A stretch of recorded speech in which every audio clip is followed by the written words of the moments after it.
Bienvenue dans Plan A3, l'émission consacrée aux films qui ont une même idée derrière la tête.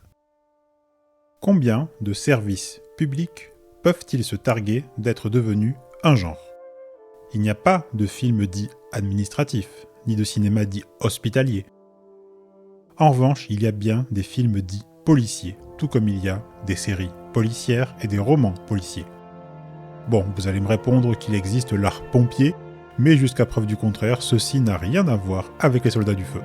Le terme cinéma policier existe, et avec lui, ses figures clés, ses archétypes, ses habitudes. À force de voir et revoir les films qu'on aime, certains se mettent à dialoguer involontairement entre eux. En l'occurrence, 3 films sortis sur 3 décennies successives, mais qui, le temps d'une scène, nous racontent la même chose. Un policier se réveille et se prépare avant d'aller au travail.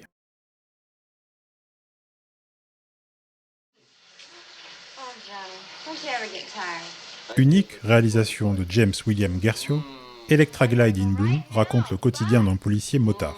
Pour nous le présenter, le metteur en scène s'attarde sur son réveil. Tout semble aller bien pour lui. Souriant, on le découvre dans les bras d'une femme avec qui il plaisante, chacun étant visiblement ravi d'être vu par l'autre au saut du lit. Peu à peu, alors que madame est sur le point de s'en aller, l'officier intensifie ses rituels quotidiens. Entraînement, alimentation, rien ne semble laissé au hasard.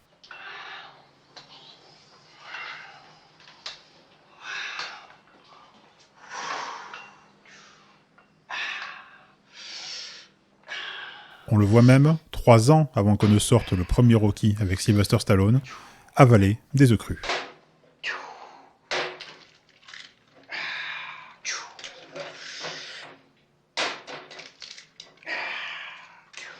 Particularité de la scène, elle est mêlée, on le découvrira, au générique d'ouverture.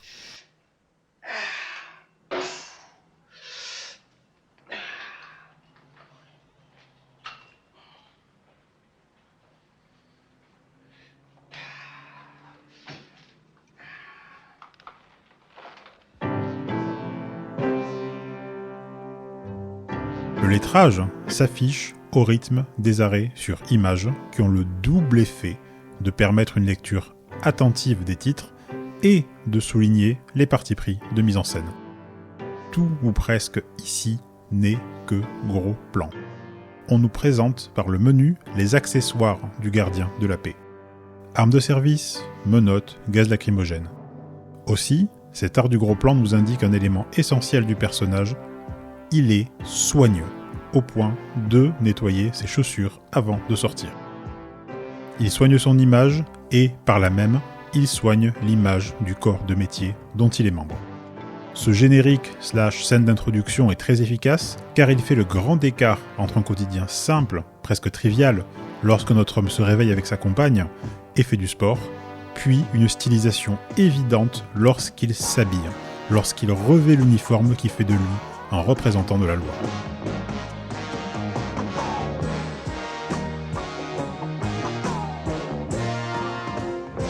Cette attention portée aux habits, nous allons le voir dans l'extrait suivant, peut revêtir une toute autre tonalité.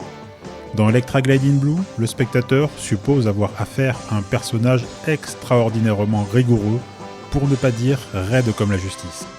Electra Glide in Blue se passe majoritairement dans le désert. L'intrigue du film se déroule en Arizona, état frontalier de celui où se déroule le film suivant, la Californie.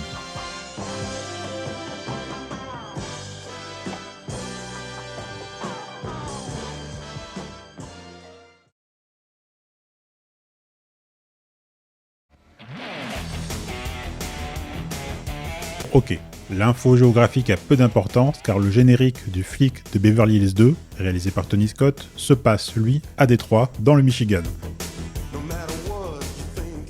Tout comme Electra Glide in Blue, le réveil du flic est entremêlé ici avec le générique, mais cette fois, le réveil se fait en solitaire.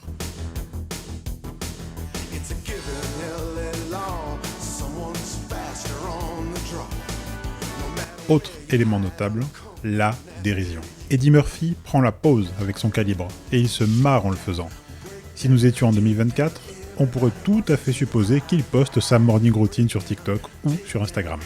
Mais non, On est en 1987. Si Axel Foley se marre, il le fait pour lui et indirectement pour nous, dans un élan de solitude complice.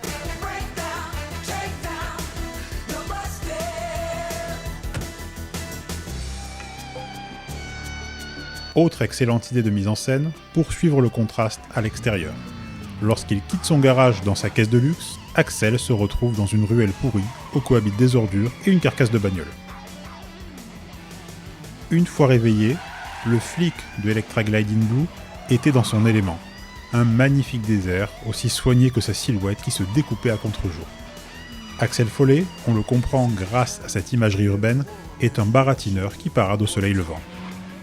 Autre différence majeure, aucun arrêt sur image ne rythme la scène, le réalisateur privilégiant un rythme très vif. Le flic de Beverly Hills 2, comme son titre l'indique, est une suite. Les gens qui ont vu le premier connaissent par avance le caractère du personnage d'Axel Foley. Or, les imbéciles qui, comme moi, ont à l'époque commencé la saga dans le désordre, grâce à ce générique, ils savent déjà tout du caractère d'Axel Foley. On comprend qu'il est frimeur, qu'il aime se saper mais certainement pas porter l'uniforme.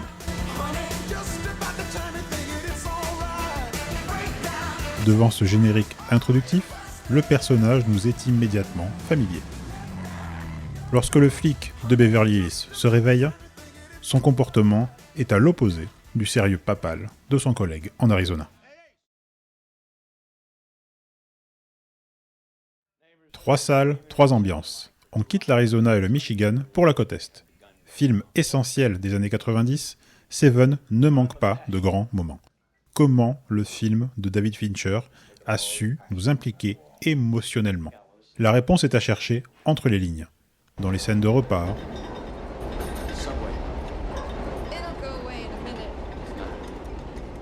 dans la silhouette d'une jeune recrue qui attend sous la pluie, café en main, et bien sûr dans la scène de réveil de William Somerset, le policier en fin de carrière incarné par Morgan Freeman.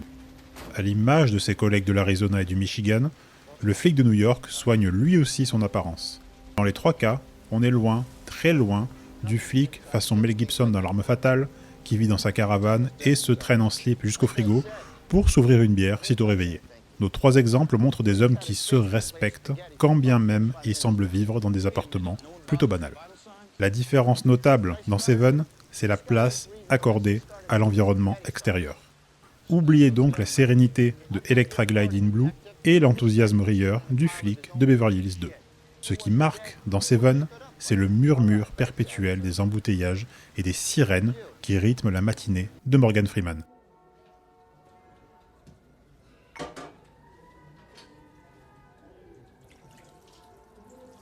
Élément discret mais important, le jeu d'échecs, posé en évidence sur la table.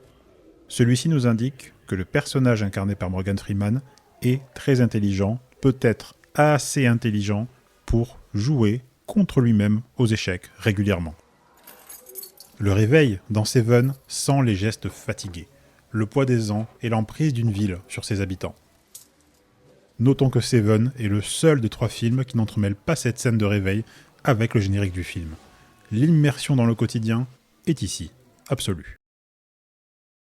Si les introductions de Electra Glide in Blue, le flic de Beverly Hills 2 et Seven ont conservé toute leur saveur, c'est parce qu'elles proposent au public une chose assez merveilleuse au cinéma quand elle est bien exécutée.